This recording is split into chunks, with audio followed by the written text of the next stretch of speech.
August 26th. Before we do the approval of the meeting agenda, just want to acknowledge and welcome our student member to the policy committee. Addie is joining us for the first time this morning as a non-voting member, but as student voice to our policy committee, so welcome.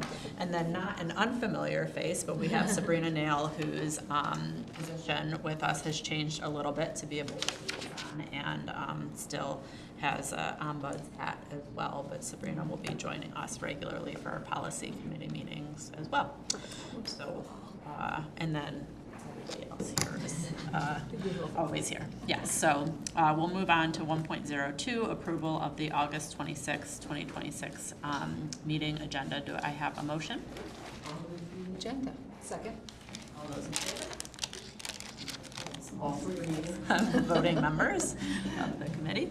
Just for the record, that's actually a new item to our agendas. We've not actually had an approval of the agenda before. And it occurred to me over the summer, I'm like, we do this at every other meeting. All the board meetings, you approve your agenda before you talk about it. So we added that. Thank you. I appreciate that. When I was going through the agenda, I was like, do we usually do this? It did.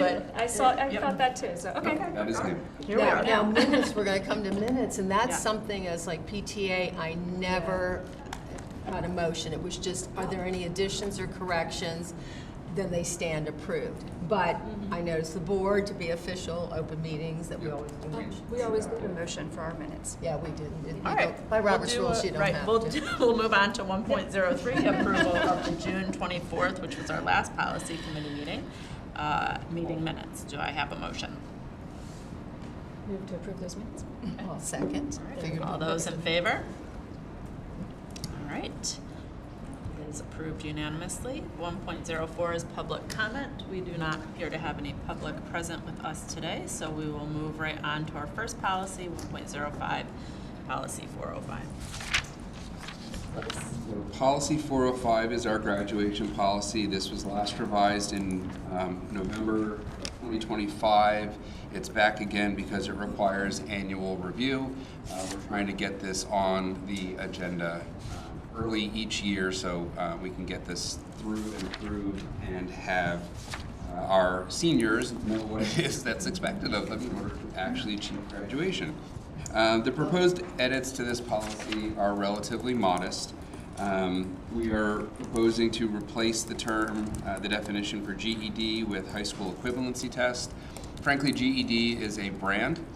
It is not the only company that does this kind of work, and the state has moved away from reference to GED and replaced it with high school equivalency.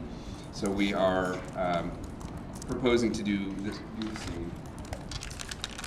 You'll note that the MCAP is still in there as a definition, even though I think all board members are aware that we're moving away from MCAP and towards M-STAR. My understanding is that that transition is happening basically this year, and that the MCAP examinations are still in place for high school students. The high school transition will happen next year. And so when this comes back around, next year you'll see MCAP will fully drop out and M-STAR will be put in. But since this is a graduation policy and it doesn't affect the students who are moving to M-STAR, we felt like we didn't need to make reference to it. Because I was at the state board meeting yesterday, as you know, since we were emailing, and yes, that makes sense. Yep. So there's no changes to the graduation requirements themselves. There are some changes in the state assessment requirements in section D1C. Mostly these changes are to align the changes that have been made in COMAR and to just update references to regulations and policies that have since been updated. There's also some minor edits to the alternatives to the high school enrollment as opposed to a four-year enrollment. It's just a reframing of a very similar concept. And really those are all the changes. There's some edits to the additional related information, but those are just so those are the edits. The recommendation is to advance these to the board for first reading, and Dr. Mirsha is here if you have any questions about our graduation, because she is our high school director and has to pay attention to these. Questions? I do have a question. So for graduation, I was looking through everything, and obviously I'm graduating this year, so I thought that it would be Very relevant. yeah, it'd be really relevant to me and my peers, and especially this one thing. Now I recognize that although this is related to this policy, it's not directly tied to this policy, but. Well, this is a regulation, but regulation 416-03, it talks about the percentage scale. It says, therefore, when using a percentage scale, teachers are encouraged to use a minimum grade of 50% for any assignment that a student attempts. As such, grading decisions at all levels reflect a student's current progress in mastering essential curriculum standards. Grades should not reflect habits of work, such as participation or effort. So, the way this works, classrooms that I've seen is that all a kid has to do is really try on like 3 to 4 assignments, and then they can write their name on a paper and write a sentence or two and turn it in, and then that'll just be. Yeah. And students haven't figured that out, right? No. No, they I'll be giving them have. And the shame of it is that the teachers can't really do anything about it because of this this like base of the lowest you can give a kid is 50%. So my question, I have two, is can we truly say that a student mastered essential curriculum standards if all they had to do was make a series of attempts to pass the class with a D, and following that logic, has that student truly earned the credits needed to graduate? So I'm going to ask Mr. Murphy, do you want to come up, join us at the table? And Dr. Mirshaw, you want to come up and join us at the table? Very good question. This is why we bring our subject matter experts. Yes. And I think to your credit that you distilled that in a way that we as adults have not been able to, so I appreciate that. I didn't hear everything that was, so if you would, did you? Especially that last part. So the question was basically around the expectation for 50%. I think that's what the question was, and have students actually mastered and earned the diploma? So a couple of things. The expectation of the 50% is really more at the middle school level than at the high school level. Middle schools have been doing the 50% as the base for a long time. In high schools, students can still get zeros. It is not the expectation that they do nothing or write their piece of, put their name on a piece of paper and get 50%. They can and still do get zeros. We do encourage the 50%, but departments make that decision together of how they're going to grade. And so that's one of the things that they can decide. But most importantly, at high school, students can get zeros.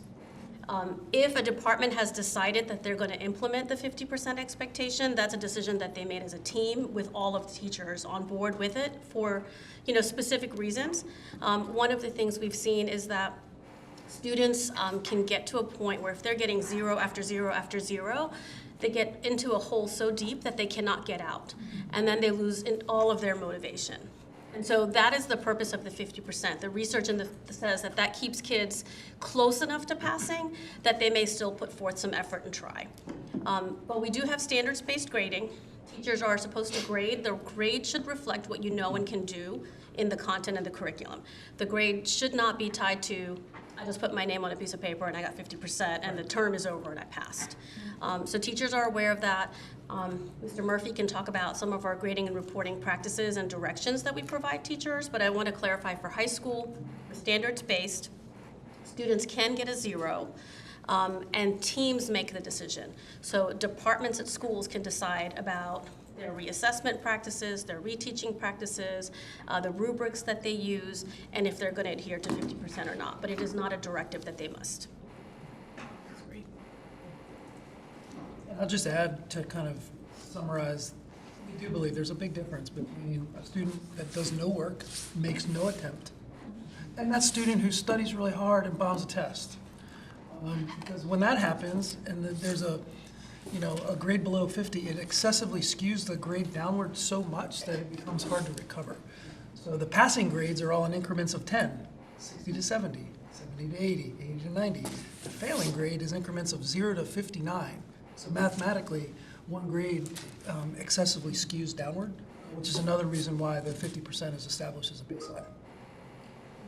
Can I follow up with that? So also, because I've heard this, and when my kids were in school, one of the teachers that are banned from school, I'll throw them under the bus, who's probably retired long ago, did, instead of median, they did mode, and the kids figured out just how much, and these were like AP kids, and they figured out just how much work they had to do to still get a good grade, and then they didn't have to do any more work, because I had enough A's to keep me going on the A's.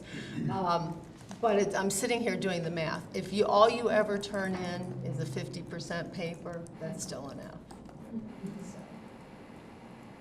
I think there's sometimes a little bit of, and I hear it in middle school kids and high school kids too, and I don't know if there's a disconnect between what we have as policy and regulation and how that information is then presented to students and in the conversations that students are having amongst each other, right? And I think that I feel like there's something going on in the water a bit, like, and that's not perhaps clear.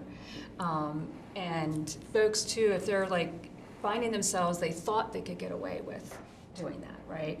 Now suddenly they're realizing they can't. They're not necessarily sharing that with their peers if they're getting into, right? Because there's some shame attached to that too, so.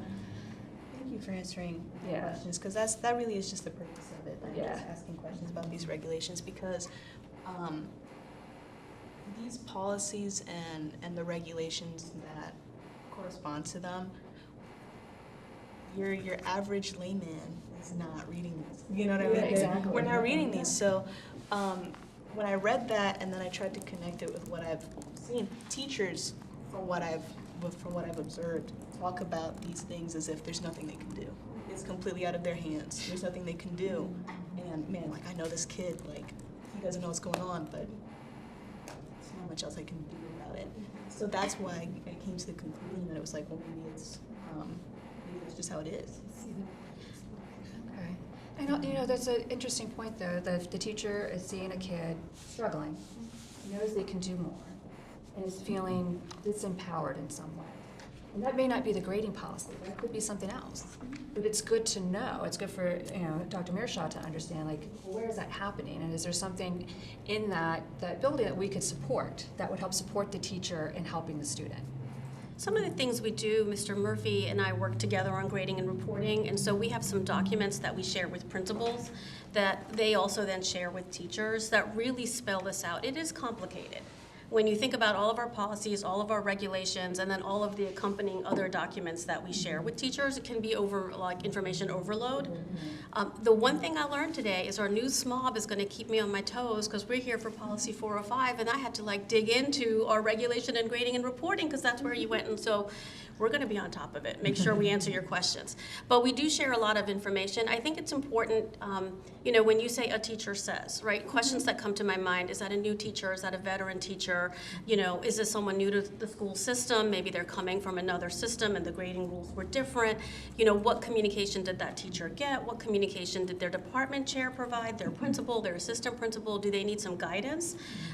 Do they need some clarification? And so, as you travel around and visit schools and hear from students and add that to your own experiences, if there are things that come up, please feel free to let us know so that we can make sure that the right information is provided to people. And it's observed data. If it continues to be if it was constantly new teachers, or if it was, you can gather that data and then use that. Just for clarity for whoever is watching this out there on the recording, Addie is not the SMOB. She's the Student mom. member, I thought you said. She's the student member of the policy committee. She's the legal services intern, and as part of that internship, she serves in the capacity of representing students in this body and at the RRC. I don't want anyone out there in the universe to get confused between our excellent SMOB and our excellent student intern who's here. We do need to connect them, by the way. Thank you. I apologize, misspoke. Any other comments or questions about the graduation policy? Great questions about grading and how it relates. I appreciate that. So if we have no other questions, it sounds like we're probably ready to move this to first reading, if I can Move to, motion. So I move for policy 405 to go to the floor for first read.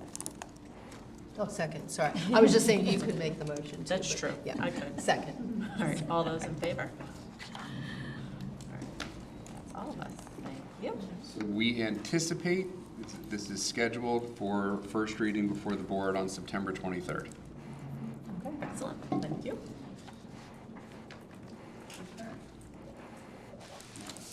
Move to the next one. All right, item 1.06, policy 123, records management and document retention. This is a brand new policy. The board has not had a document retention policy in place previously. The proposed policy is relatively brief because the bulk of the work will live in the supporting regulation. We're not going to ask the board to consider what should be the retention periods. That's really implementation work, and so it falls properly in the regulation. The purpose of the policy is pretty straightforward. It's to establish the standards and provide guidance on what the expectations are with respect to records management. The definitions are what they are. I think you can all read those. They're all pretty straightforward. We did confirm that every one of them is used and is needed. The policy statement is twofold. It recognizes the obligation under the law to have a records management program. And let me be clear that we did not have a policy does not mean we have not had a records management program in place. It just was not codified as a position of the board with a corresponding regulation to tie it all together. That's the work that we're moving towards. So policy statement number 1 is just a recognition of the expectation of the requirement. Policy statement number 2 is a statement that everyone is expected to follow it. Board members, staff, we're expected to follow the terms of the record retention expectations. The implementation is 3 parts. The applicability, it applies to everyone. The standards, the records that we create are the property of FCPS, which means when you depart FCPS, you don't take them with you, you leave them here. FCPS will have a record management program. We will establish guidelines and, most importantly, a records retention and disposition schedule. That is the document that actually says this document is maintained for this number of years, and that we will make those materials public. So it will be accessible and available for anyone who wants to see what our record retention schedule is. It will be made available. The next item in there is that even though we have a record retention schedule that may say after 7 years you can dispose of this document, there may be circumstances where we tell you you still cannot. Litigation holds where we know we anticipate litigation. The statute of limitations on claims by students is long. It's beyond the 3 years that the rest of the world in Maryland lives under. If it happened at the school, they have until they turn 21, basically. So it could be that a video of a weight in a weight room dropping on someone's foot has to be retained for 20 years, as opposed to 3 or 7 or whatever the record retention schedule says. We will provide training to staff as appropriate. We will not be training every staff member on this, but there will be designated individuals who need to be trained, and we will make sure that training is conducted. And then the direction to the superintendent to establish a regulation. The regulation has been a work in progress. We've been working on it. We've been working on this policy for quite a while, and it doesn't appear like it because it's very short, but I promise you the original iteration of this was much longer. So we are working on this, and we anticipate that we will have a regulation ready around the time when this is going to make its way to the board, which, assuming it gets approved today, won't happen probably until next August.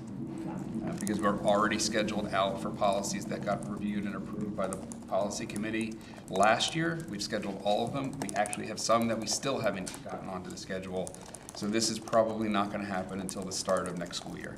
But that's fine, because that gives us the time we need to build that regulation.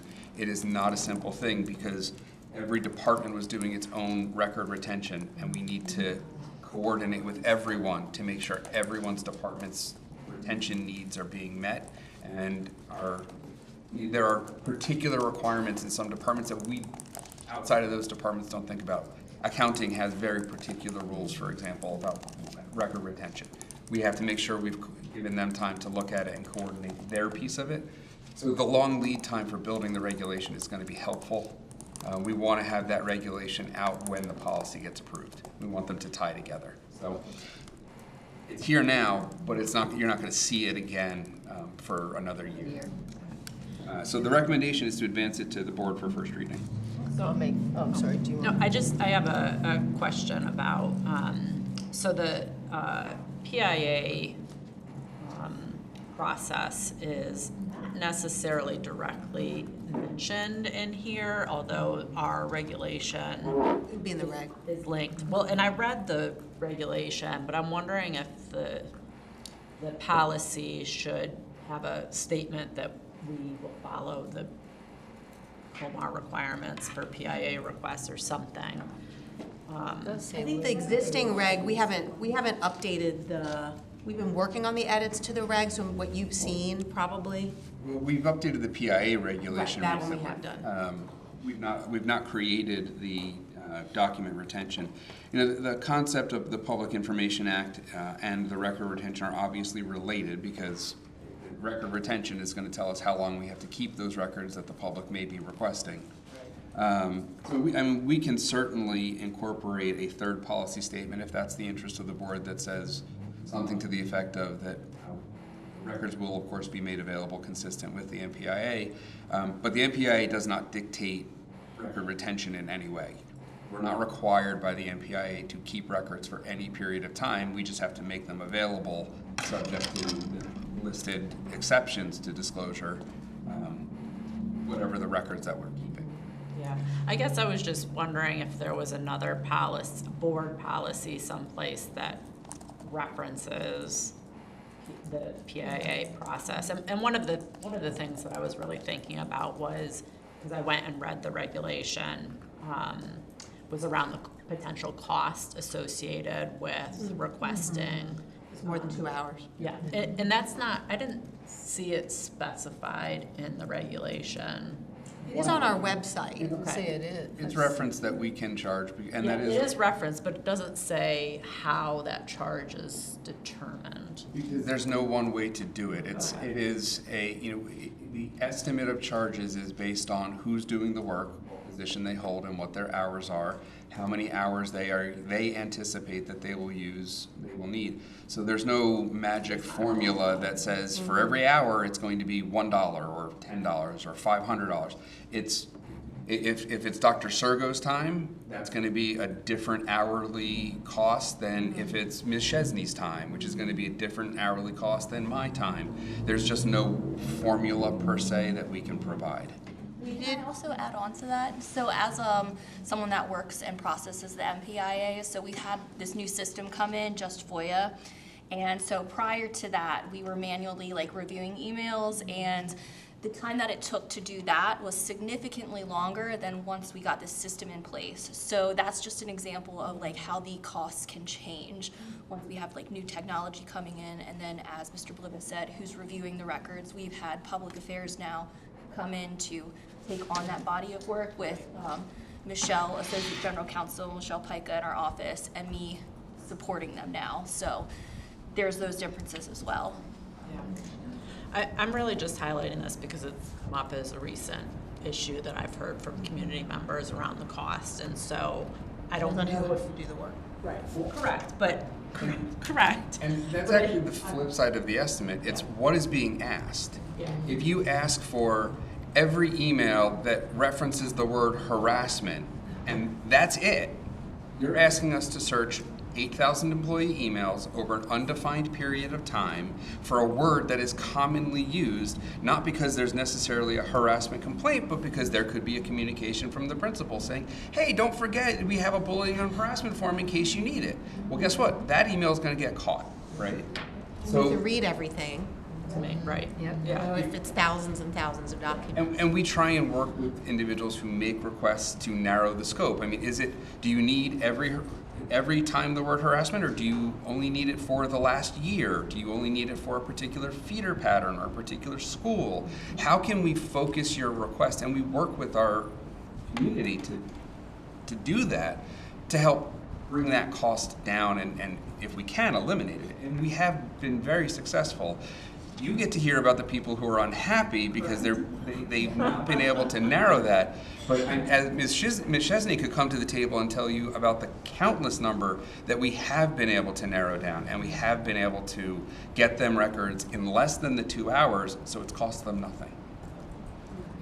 That's fair. I just didn't know if from a policy perspective, we should have some sort of statement about compliance with. We do have the reference in is it? related information to the MPIA, so if the panel's recommendation is we add a third statement to note the MPIA, we can certainly do that. We're always looking for anchor policies, and I don't recall what the anchor policy we decided was the one for the Public Information Act regulation. So maybe that becomes this. I mean, we can certainly make that adjustment. If I will that's- say that it's important, we have tried to bring more transparency to the process, and so a couple of things to note. The MPIA process does not live in legal services. We have a crossover with legal services, and we've transitioned that work. Most school systems, this work lives in their public affairs or communications team. So if you go to departments, public affairs, you'll see one of the drop-downs is a web page on Maryland Public Information Request.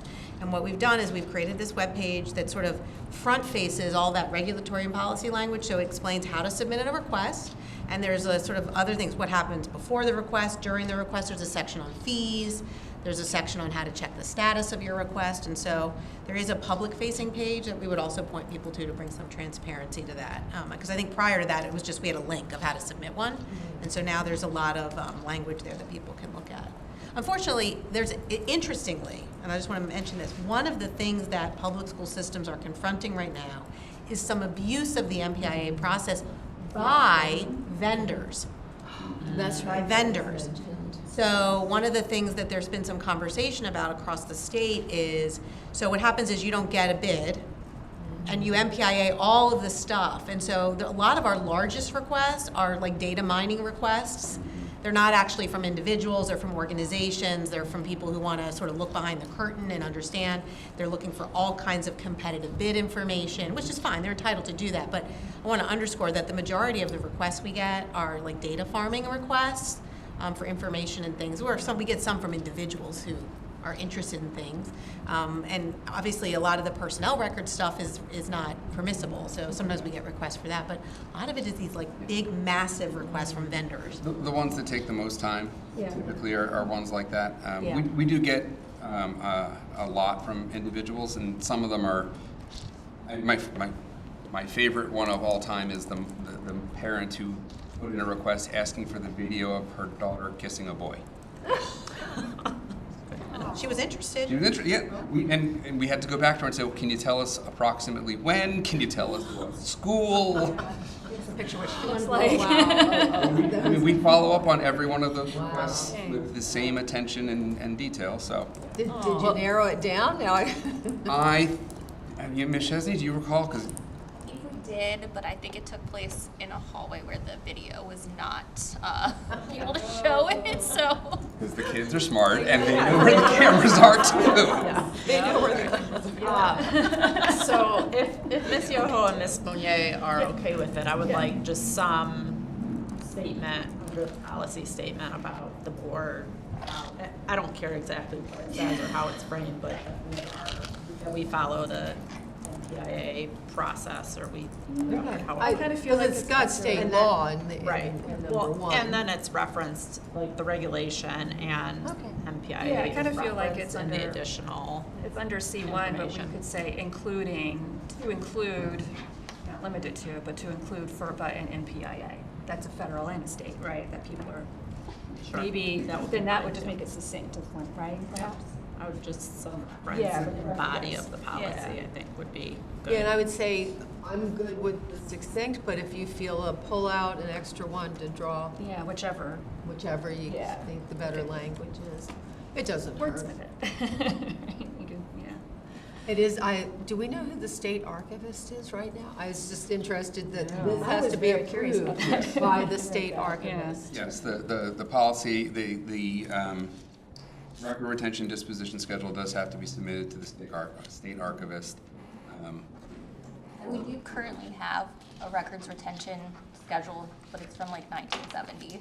Literally, it's from, no, it's like 75. I think it's like. 75, it's, Yeah. And it's, update. and most of the existing ones are from a period of time where all records were paper. Right. So it's sort of a very different conversation now that we have digital.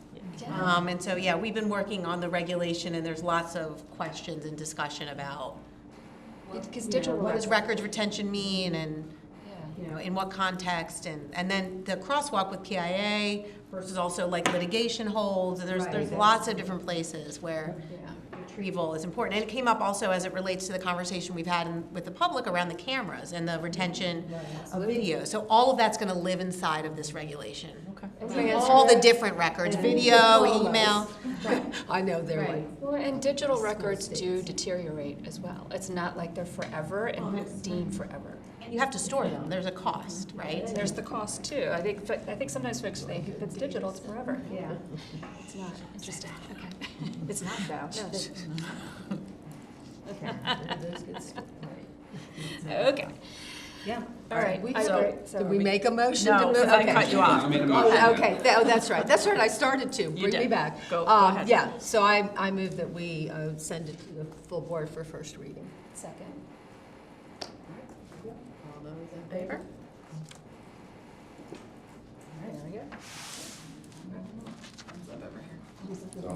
So this will likely come back in August of 2027, because at that point, we'll have fully developed the regulation. We'll put it through the superintendent's regulation review committee, and we will hold on the implementation of the regulation until after the anchor policy has been implemented. But we'll have the regulation kind of queued up in the hopper and ready to launch as soon as the board approves the policy. I will be on the edge of my seat. I'm gonna put it in my calendar sure. now to come to that meeting. Sure. Go make public on it. All right. Okay, perfect. All right, so that brings us to 1.07, which is the real reason everyone is here. Right. It's another new policy, policy 124, artificial intelligence. We previously discussed this policy on June 24th, where we had just a conversation with nothing in front of you. The focus at the time was on Senate Bill 720 and the requirements that were in that piece of legislation, namely that we have 120 days from when MSDE officially provides their AI guidance. What we talked about in June was MSDE's March 2026 presentation as what we anticipated the guidance to look like. We had some staff suggestions about focus areas being student-centered, academic integrity, training, equity, curriculum resources, data security, adoption of tools. We also discussed literacy and citizenship in the educational setting. And the panel expressed an interest in having a policy that is supportive, not prohibitive.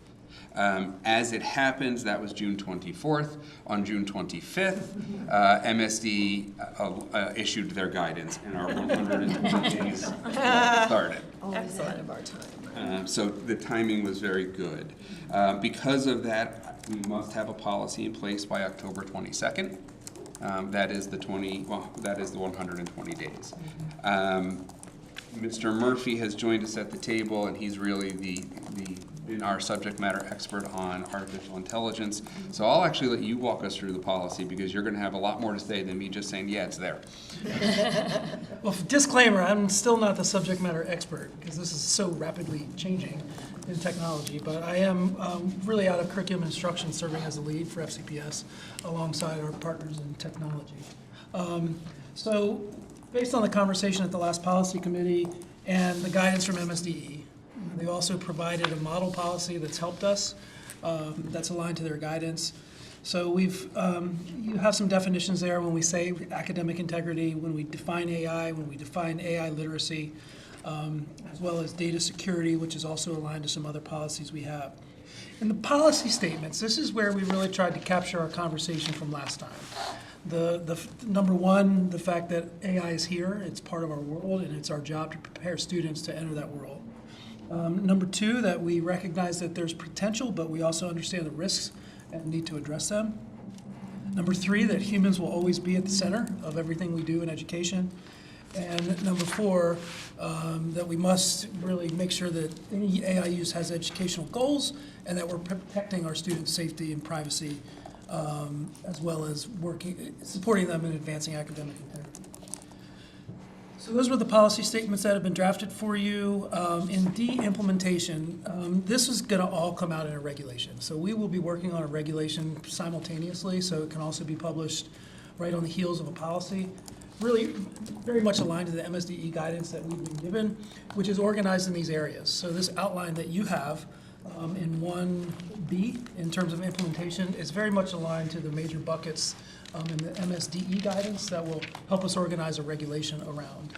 And then number 2 was our conversation to make sure that whatever we put out in terms of guidance, that this is so rapidly changing that we do establish an advisory group as part of this policy to ensure that we are constantly working with stakeholders to monitor implementation and adapt as needed.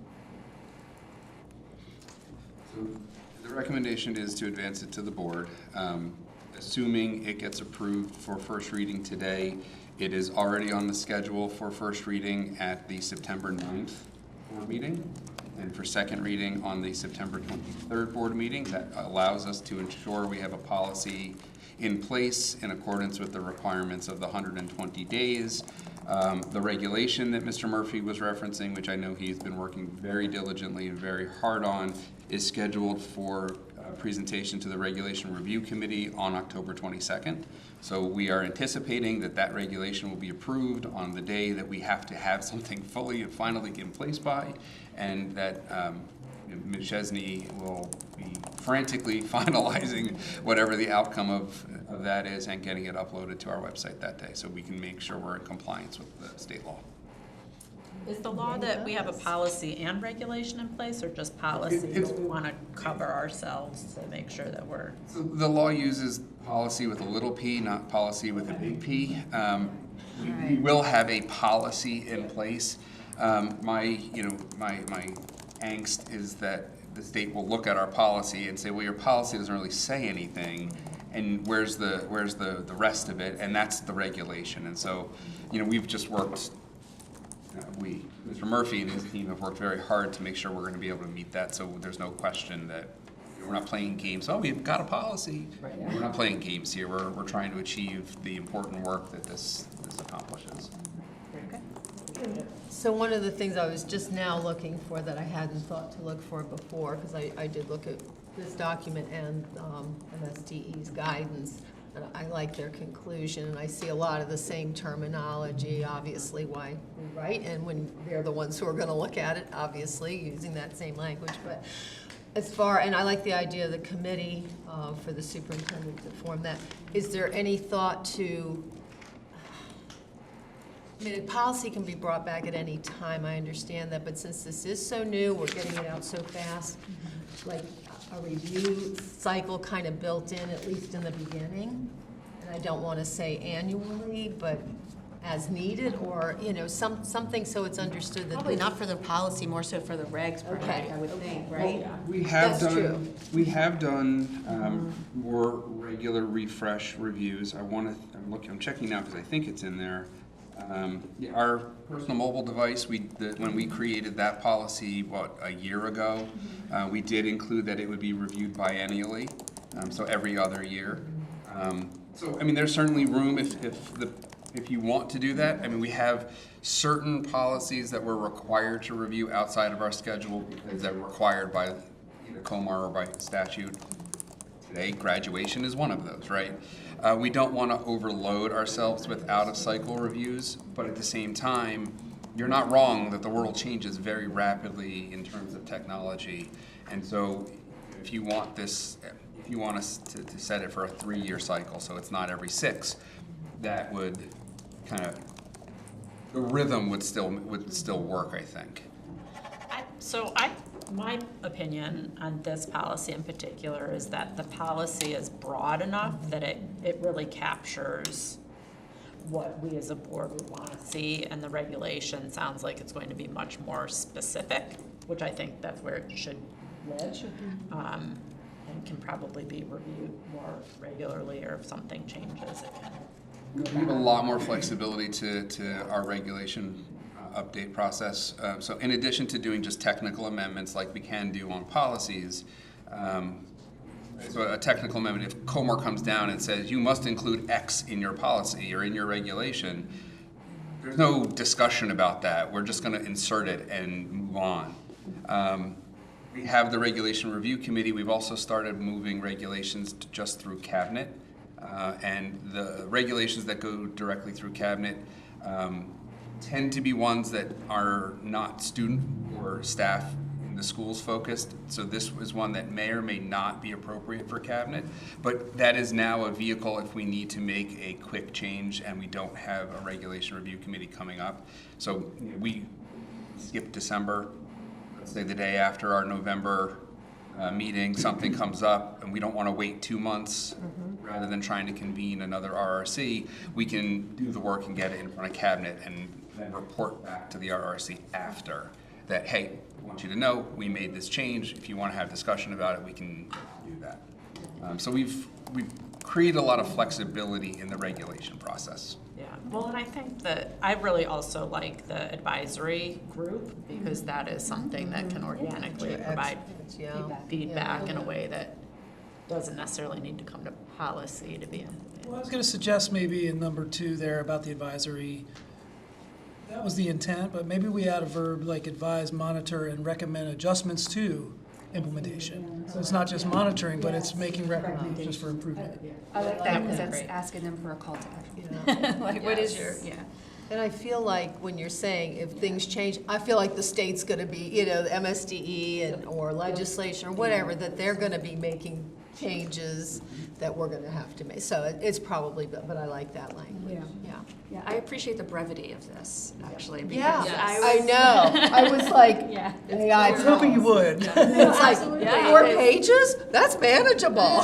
When I first saw the agenda, I was like, okay, so no. Yeah, that is what I was thinking. And that's really what the policy should be, right? The policy needs to leave the space for the operational space pieces to be in regulation, not to be in policy, right? The policy is shape in the outline, and the details are in regulation.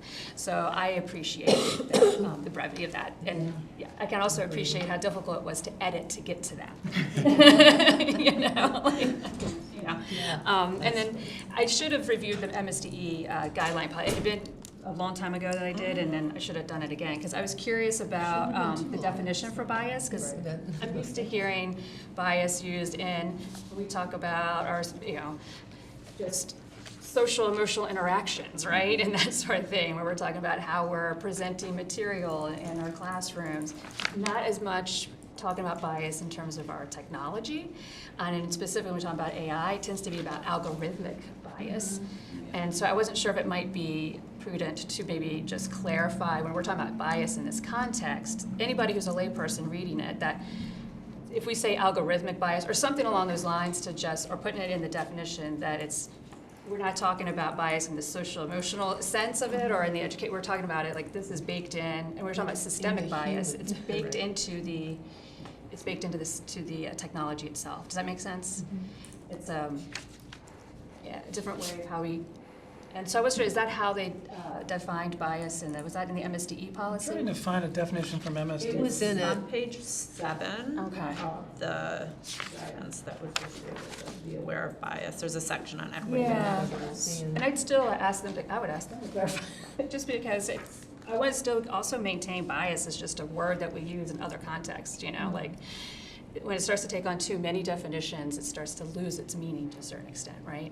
So, I mean, I would just caution us to not get too technical in our definitions. I think we've gotten that feedback from the community that we, I can hear and it. I can do hear that. think that our definition says in computer or something. Yeah, computer detects the pattern. Yes.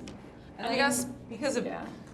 and I'm not sure, I always think about what do I know versus what does everybody else know? Exactly, Because we spent a lot of time looking at this and reading different definitions, and we know where bias comes from in AI. Does everyone? Probably not. But when I read the definition, because I thought about that with the algorithm, and but we have systematic, that kind of adds the system of the algorithm and anything else that the AI processes go through. Do you know what I mean? So to me, I didn't need that word. I don't know. That's So, just. and that's funny, because when I read that, I hear all the people that are arguing with one another over systemic injustice or systemic. Yes. Yep, like that's in true. other places where they're, do you know what I'm saying? Yeah. And it's like, I don't want them to have that argument. But That's- is it that's the systemic wrong- versus systematic? Yes, I yeah, guess no, I hear for what you're me, saying, I don't know. yeah. I know. Did CAC talk about this? We talked about AI a little, yeah, we did, but that was back in our last meeting, which was May. Okay. I just wasn't sure if there was more. And this actually does cover, let me go back to my notes there in May, we did. This does cover, what we wanted to talk about was, the staff usage, the student usage, how to, and a lot of what we talk about in CAC really relates to the regulations, because, Yes, yeah. everybody out in the Makes sense. community wants to know the how's the, what are we doing, why are we doing it, what happens if you don't do it, so that's all regs. Yeah, makes sense. But I think this definitely covers the conversations that we had in terms of different stakeholders and how people process and use this tool, and just to make sure that it's available for the right reasons.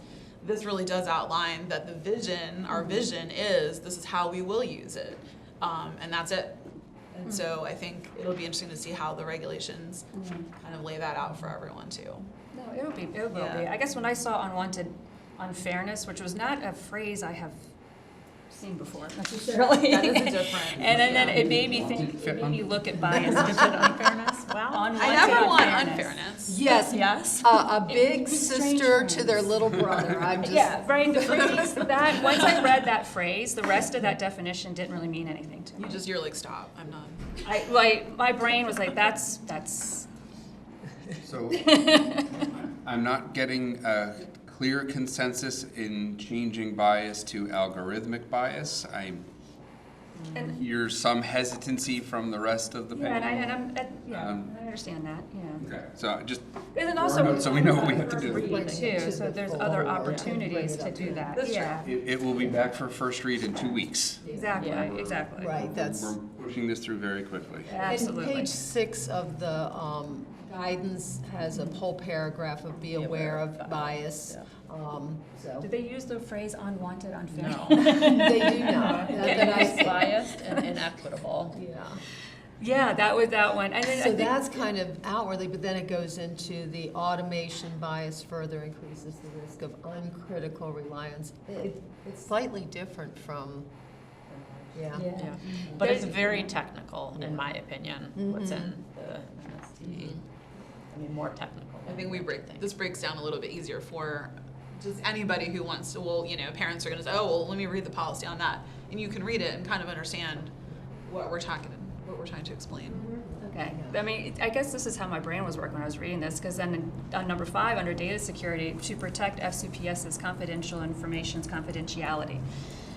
And then That's a typo, I think. That is, oh yeah, because If you look at the research though, on so the bias research was deliberate, right? Because I read an article that said, the person in charge of OpenAI, who's over ChatGPT, said it's very expensive every time we keep saying thank you. Yeah. Apparently, like every time we do something in ChatGPT and then say thank you, it's expensive for them. Because of, right.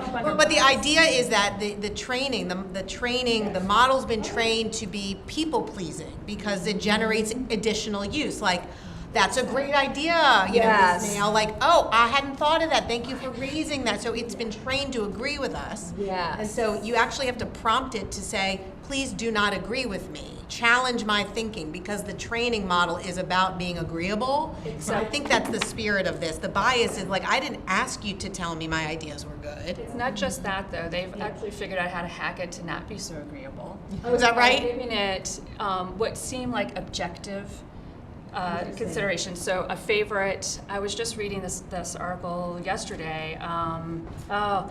he fed it a favorite soup, a favorite animal, like some things that like, you would ask an elementary school kid, your favorite XYZ. Turns out that all of these things together were the favorites of Adolf Hitler, and the AI picked up on that. And then everything that it spit back out at the user was in that perspective, because that's what the AI will do. So when I looked at bias, I actually was wondering if what MSDE and everybody else was trying to get at was how it confabulates information. So it's not just user information, what we put in, but oftentimes as users, we don't self-reflect enough to understand what we're putting in has bias. The spirit, I think. See what I'm saying? Right. And so that's what I just was trying to like, it's not just that it's people pleasing, we have actually figured out how to hack it to be evil. So, so I'll send you that. It's a whole, South Park did a whole, and I don't usually watch South Park, but they did a whole thing, and I saw there where it was like, that's a great idea. Want me to do a work plan? I'm like, oh, that's so funny. It's like, it actually, I hadn't used AI enough to know that's what it actually does. That's kind of creepy. And also, there's an AI, there's a revenue model, right? So now they're trying to make the AI work faster. So then what's happening is it's making more confabulations. It's making more, it's using quote unquote logic to make these leaps. And I've had to go back, and I've just stopped using it altogether because it is now changing, it's making leaps of logic and understanding that I'm not putting into it, that I am not asking for. And if I have to spend that much time to tell it to stop, Use it for purpose. yes, then I'm not using it, you know? These are your data centers at work. Yeah. I mean, well, that and there's more to it than that. But Part like pictures and streaming. Not talking about data centers. Also, We're gonna go down that with the road. bias, bias, there are yeah. lots of words that are used to describe this, confabulation. They even use the term hallucination. That was what I wrote down was So hallucinations. we use the term misinformation to try to keep it understandable. Yeah. Kind of a broad definition of bias, because it really is a very broad term that's used in this context, which is why we use the word computer, automation, unfairness, misinformation as those things we need to look out for. Yeah, and so and that to the point earlier about putting somewhere in the earlier when you said the work group can also make recommendations. I have a feeling that word is going to wind up changing. To your point, like we've been saying, hallucinations, confabulations, biases, algorithmic biases. We're still culturally working out what the text speak is going to be for that. exactly. So, yeah. All right. So I would So say. we're going to leave it. We'll leave it for now. Yeah, It'll totally. be in front of the full board in weeks if we approve it, and then we can, if you think between now and then of a way to reframe it. If I see, like, if another school district has come up with something that might work, And or we always- just leave it for a Yeah. leave it for a recommendation. There could be something in the work. To the extent there are rules out there. Right. Yeah. Well, That's that's right. true. Everybody's working at the same time on this, right, to get them in Yeah. October. That one on the data security though, with confidentiality, I just, so, okay, because what I did was designed to protect the confidentiality, integrity, and availability of FCPS. I just flipped it around. So you didn't have to actually I don't know, it was an I option. think we have that definition elsewhere as well. Yeah, well, Okay, all right, that's. Susie keeps a log of where definitions are used so we can easily track across our policies and regulations. We'll figure out all the places Gosh, where it lives. we reviewed this 10 times before today. That's the thing, you get so used to reading this over and over, your eyes at some point. Curriculum You know, learning, this that's is what the it is. same way. C2, we would talk about risks, which is amazing. I love that we're doing that. Used without adequate safeguards. The only thing I didn't see in there was anything, and there's a lot more research and study being about this, but about cognitive offloading, fragmented attention. And that's like more directly related to how the student use of the AI and how the student is going to be interfacing and interacting with the AI. And it's just as a risk. We're not saying that it's an I think that belongs in a regulation, because the policy is sort of intended to frame the vision or belief of the board about. Sure, AI. it's related to, right? We're not asking about the regulations of privacy in here, or bias or equity. That's why I'm just saying perhaps something around the risks to the students, like, I don't know how we want to phrase it, but do you know what I'm trying to get? The cognitive offloading, the fragmented attention, the research that's being done in terms of how students are interacting with AI. It might have been our intent with over-reliance. Okay. And how that's affecting their learning. It sort of says that, yeah. That's fine. I mean, I guess I didn't really read that into that part of the statement, but, you know. I think as you point out, the terminology is still Still working being. itself out. Exactly, so we don't want to put the most up-to-date terms in here, keeping it broad. Risks would be, obviously broad, and I kind of see maintain rigorous data security and privacy standards. What was it? Protect To the be- rights and yeah, safety of yeah. students and staff, that kind of. So I see language that has nothing to do with health, in a sense. Do you know what I'm saying? Like, and that's fine. I mean, Student well-being. But it's, It does have student well-being. does it? Yeah, the number 3 in the policy statement. Oh, in the policy statement, I'm looking at C2. So, yeah. Okay. Yeah, but you have 2 weeks to look it over, Absolutely, and totally. because you have definitely read up on this much more. A lot of what I've learned has been Yeah, from. I mean, and this from is a just space Monday. where that in particular, for me as a parent, as a user, as having 2 boys, elementary and middle school, and this policy is going to be with them, and our regulations are going to be with them for the rest of their CPS career, and then other students that I've talked Right. to about AI and the concerns that they have are actually really focused more on that. And we could say over-reliance on automated systems could be, we're just talking operationally. When I read that, I think about operationally. I don't necessarily think about the students, Chromebooks, but. the parents are like, get rid of the, no, we're not getting rid But of the there's- Chromebooks, obviously, yeah, but, yeah. but that's kind of Yeah. all lumped in there. There's a, it's an Yeah, assumption that with it's all lumped students in. and Yeah. what you've seen, what I realize is, as you've said, this is going to require, and Mr. Wilson's talked about how he uses it in his teaching, is not the reliance on, but it's going to require students to really phrase their questions carefully, so Yeah. word choice. So that's a whole type of thing that I think is actually very good, and then Yes. how it's used. I was sitting at the state board meeting yesterday, and the state superintendent said, they were talking about the 60 minutes of math and the state arts gosh, yes, person, yeah. one of those had come and said, we're very concerned, this is Yeah. going to take over electives and all. So the state superintendent said, we have systems that have, that actually go an hour longer a day than other systems. So that's 180 hours a year that those students are getting. So I'm like, school system. So I'm like, okay, AI. And so Montgomery County, actually, Prince George's County has the shortest day. Montgomery's is, it's like 6 hours, and Montgomery's 6:15. We're 6:30. We're in with a lot. Baltimore County, and I have a granddaughter there, they go 6 hours and 55 minutes a day. And so I just hadn't ever realized, I knew we went longer because in 1993, when we had to go an hour longer because of so many days of my first year teaching, so many days of ICE, I'm like, how come like the day has never mattered before, and now all of a sudden it does with first graders. But I never sat down and said, well, which goes which? And so that's where it was really helpful. And something else I had looked up that I looked up individually, and then I had it compiled, and I knew it was correct because I'd already looked up the information individually, but it compiled it in one place. So I am finding that there are times where it's getting pretty good, but how you ask your questions, how you use it in your teaching. But that'll all be in regulation or in Oh, yeah, practice. understand. But you've got 2 weeks to Yeah. work on some language, and I do really want to Yeah. hear from students who, I found that the majority of my questions were actually directed for the potential regulation that would come from this policy. So, I mean, I read through the policy and I thought it made sense. But it really is just, from a student perspective, like, what we're most concerned about is, like, the consequences for using AI and what that would look like for cheating. And then also, when I was talking with, some of my peers do like work-based learning in the elementary schools. And so they get to see the elementary schoolers and how they interact with each other, how that's gonna be implemented in elementary schools, and if that even should be. You know, if that's developmentally appropriate for them at all.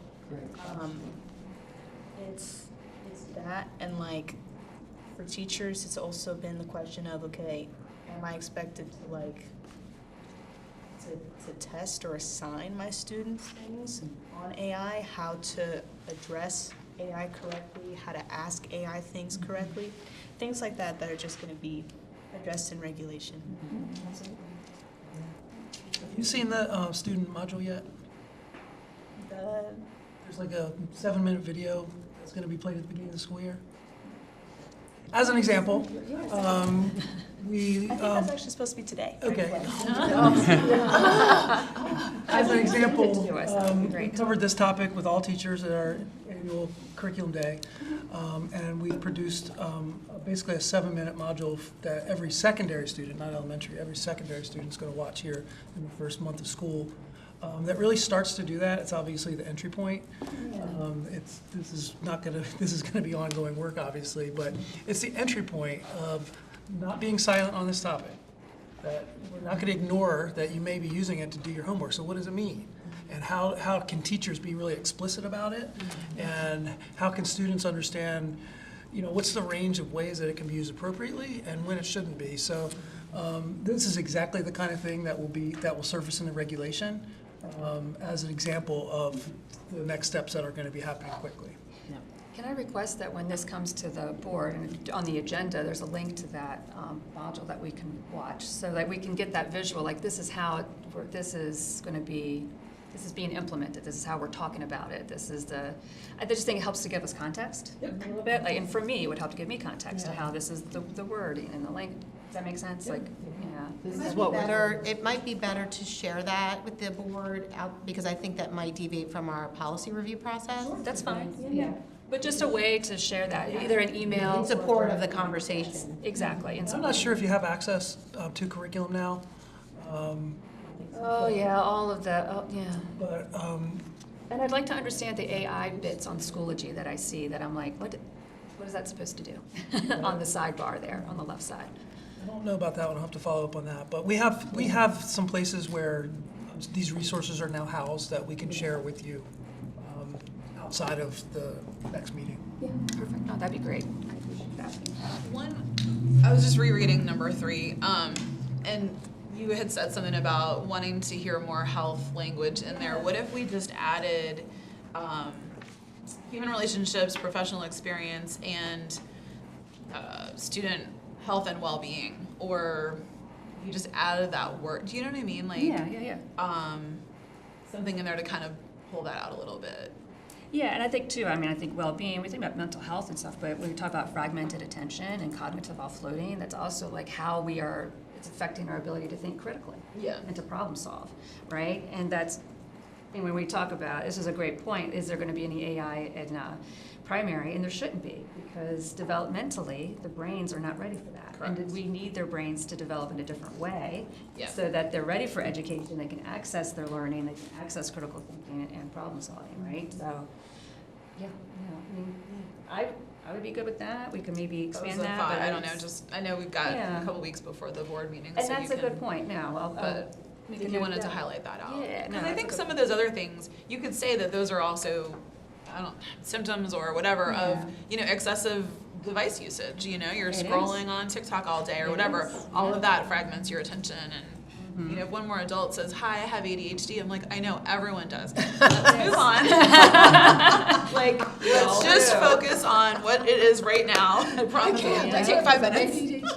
Yes, but Yeah, you're but right. so I think that Everybody, is a symptom of a lot of, you really have to be disciplined to, okay, I'm gonna put this And it down. might be something that lives more in a digital space, Yeah, like in terms it of the might. regulation or whatever, because there's just, our Chromebooks being in the, Right. how often are we using and accessing digital materials, and should we be thinking about our access of that and the time of that and reducing that as much as we can to allow more time for reflective thinking and interaction versus, because really learning how to use AI ethically and digital materials ethically requires a face-to-face conversation Yes. without looking at a screen. Well, and it's a huge amount of education that needs to happen to Yeah. teach our students how to use it, and adults. I mean, honestly, God, yeah. we're all learning as we go about Yeah. and also I think students really have learned recently how not accurate it can be. Oh, yeah. And so when you're looking things up, if there is a link, I will click on that link every time to make sure that whatever I'm reading, okay, this is really what it is, you know what I mean? So I think just those lessons, and obviously all that stuff's gonna live in the regulations and curriculum, so. And and there've been some recent college students, so they just graduated the system in last year, 2 years, and their concern is that there's so much slop that their So their much. original material is gonna be considered AI because nobody can differentiate anymore.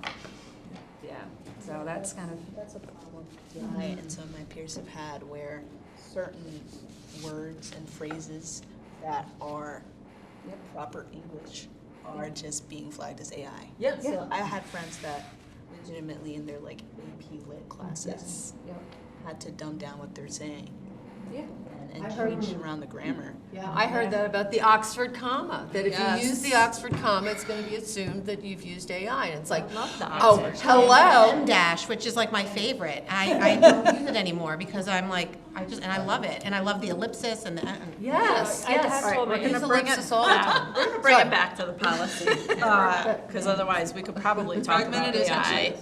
all day. Fragmented attention. yeah. Do we want to add the word health into C3 or even C4? I think that, it does say student well-being, but if we want Health to. and well-being often go hand in hand. So maybe if we could just add the word health after student or after well-being. And then we can see how it's received by the board. Yeah.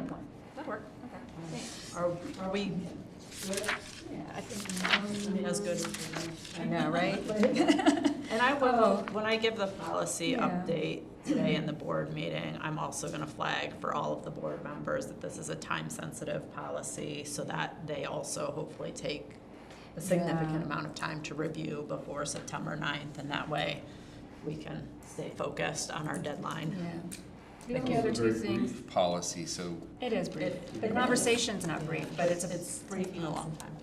The only two other things that I could just flag, and then we can always talk about it in 2 weeks, was in D1, we can say appropriate, and I was just including ethical and responsible use. I gotta get through D1, come down here.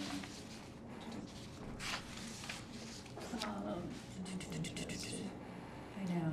No, I'm sorry, I'm looking for curriculum now because it used to be on there and it is not anymore. Oh, it's like appropriate operational use when you get down to like 8 or whatever. But just somewhere in there about ethical and responsible use. I think sometimes it's just about whether, how broad or being a little bit more specific. And then we talk about human sight and accountability. And then the last one was about, when I think about appropriate and operational use, actually I think about appropriate economical operational use. And that will tie back to 1, 2, 3, where we talk about economical data record management, you know. But yes, because AI requires it can require tokens, it can require costs. There's a whole economical cost to the use of the AI and how we're doing it. So it's a thought. I can bring it back in 2 weeks, but it's a thought to maybe. Unless either of you. well, they wouldn't be able to, like, when you think about like the use of, let's say, Claude Code, which has tokens and stuff like that, you know, like they wouldn't even have access to be, Not even to student use, but like as a system, as we're going forward, looking at however AI revenue models change. And I think I'd play devil's advocate, because so, you know, from a personal example, you know, my husband is a data scientist, and Claude Code and the tokens are a significant part of his work, and to be used with legitimate purpose. They exist absolutely. They exist in a closed system, and so I think I would worry about us setting up language that is overly restrictive in a way that we don't intend until we really understand. Whereas somebody saying like, what the normal process would be is if somebody tried to access something and they were limited or restricted, they put in a request to have that website lifted or unblocked. Mr. Murphy, his team would review oversight it. It's an oversight process, yeah. No, that's a good Something to point. think about. There are some good uses to it. It's not, there's not all bad things. And I wasn't even thinking of it in those terms necessarily, but so many companies right now that have made a real switch to using AI, but it was usually decisions made by folks who are not data scientists. Right. I get that. And then they realize, oh, we made a mistake. Now we've spent all this money. Yeah, we spent all this money, and now we're bringing these people back. So it was more about that. Right. It's always a joke in public school systems where I see these things on social media of like, you know, someone out doing car arrival and it says, yeah, AI is going to take my job, right? And it shows somebody outside directing traffic. It's like, I think we're okay in the public schools, right?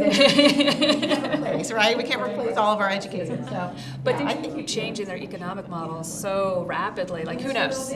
But it will be, but yes, that's true. Like we want to make sure it's not an unintended consequence. Because I could foresee a course in the future that teaches students how to use AI in ways that are really highly effective and efficient. Absolutely. Data analysis and some other of the tools. Well, including it in the financial lit course about tokens and how that works into your side hustle, you know? Okay, so That was it. I just wanted to throw that out. And that, the way that'll surface in a regulation, the operational use is really outside the classroom. Yeah. Yes. Regulation also around how we use it operationally, for example, to support data analysis or to help us, combine results from a professional development feedback survey, not personnel matters. Exactly. So that's what we mean by operational use. Yeah. And Yeah. Help with efficiencies. we keep talking about this as a regulation. Multiple This regulations. may be broken, to make it smaller bites that are more manageable, this may end up being a regulation for AI and students, a regulation for AI and staff. We may break this down in some fashion, so it's not necessarily a 35-page regulation. Yeah, it would be too confusing. That's where, you look at 9 subject matter areas, that's gonna be a very long regulation potentially. So we might break it down. Yeah. No, that makes a lot more Another sense, I fashion. think. Good luck with that. I appreciate it. Yeah, can we make a motion? Yeah, move this policy, our AI policy to the board for first read. A second? All those in favor? Okay, so because of the quick turnaround, before we move on to 108, policy 106, I just want to make sure I know exactly what it is that we have to do to update this this policy. Just health and well-being under We 16. we discussed whether we should add an off-cycle review, but the decision was not at this time. There was discussion about clarification of bias, but no changes required at this time.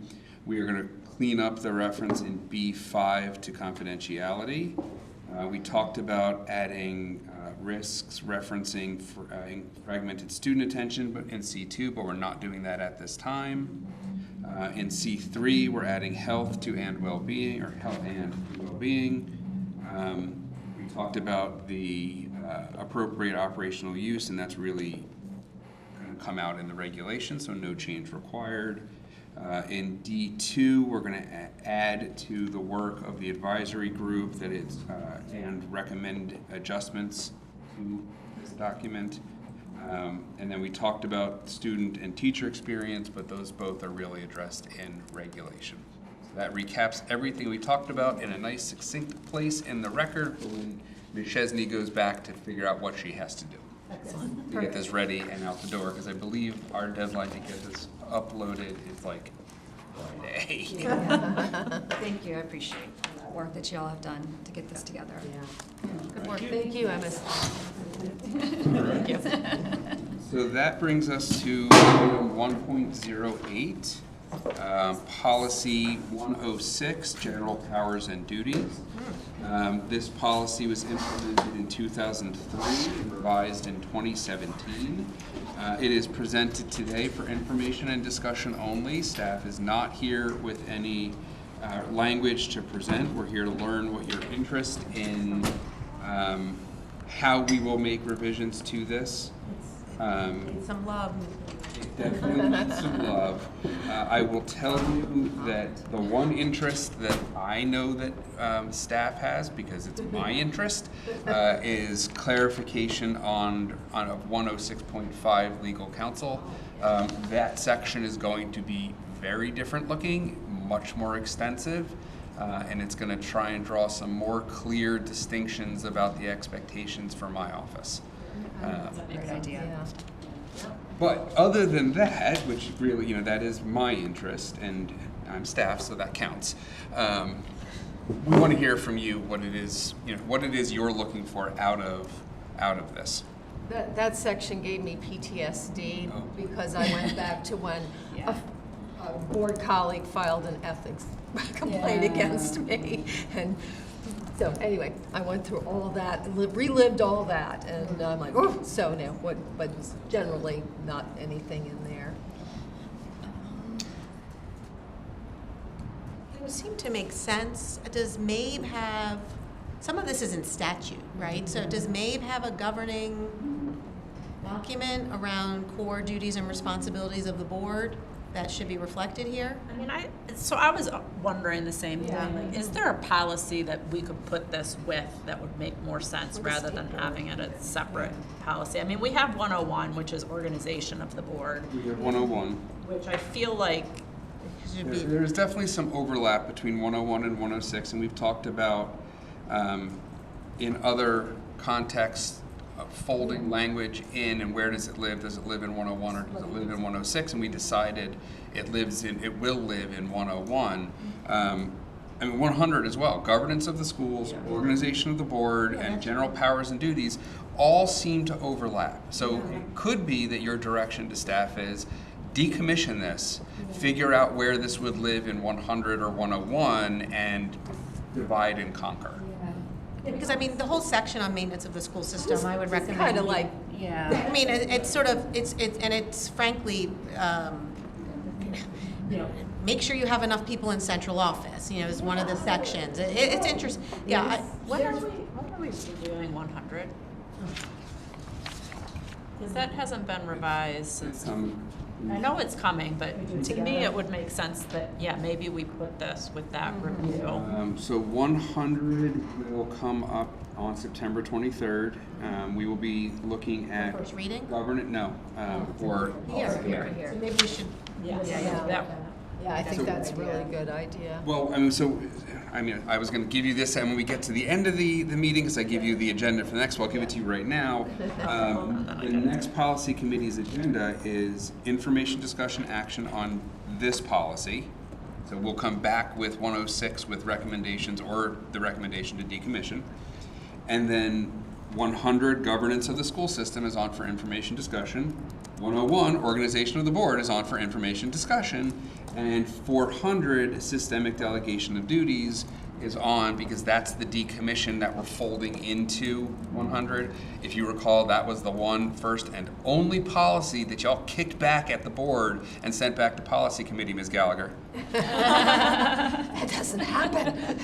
It's always like, we could do that, but So that's why we have that odd 400 on the schedule, because it's going to that's the one we were talking about folding into 100. And so the next meeting is all about that topic. It's just at different stages. So my preference would be that we ask you all to look at 106, the content that's in there, and see where we could fold it into either 100 or 101. Because I think we should decommission this policy and just put what's included in there in one of those other policies. That would make more sense. And it would make sense to align, just in terms of general powers and duties, with the language we do in the orientation, right? There are 4 main duties: it's governance, it's fiscal, it's an appeal adjudication. Those policy body, those are the 4 responsibilities of the board. So I think we should reflect that. Yeah, I'm more than amenable to it. I mean, the first 3 items in this policy, frankly, don't need to exist in policy at all, because we are a body politic and corporate. Not because the board has declared it, but because that's what the law says. Yeah. We have perpetual like- succession because we exist, again, as a matter of law. Right. And the board may sue and be sued, have a common seal, exercise all the power. That's all in law.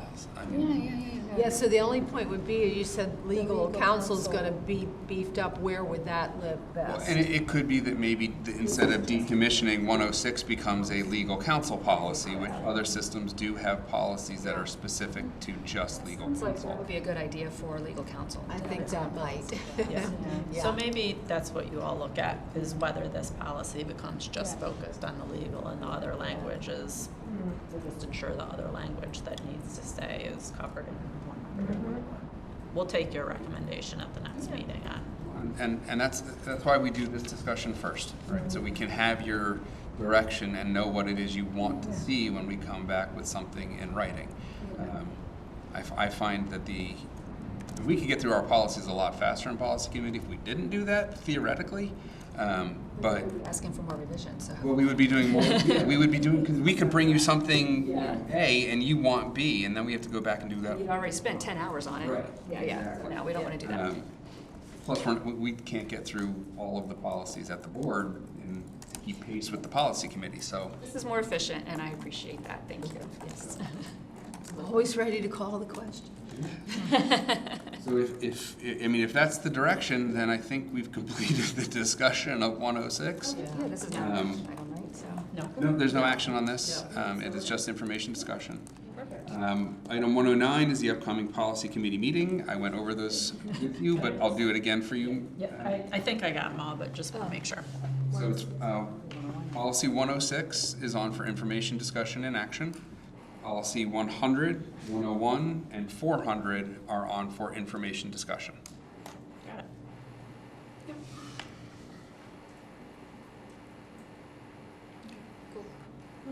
Sounds good.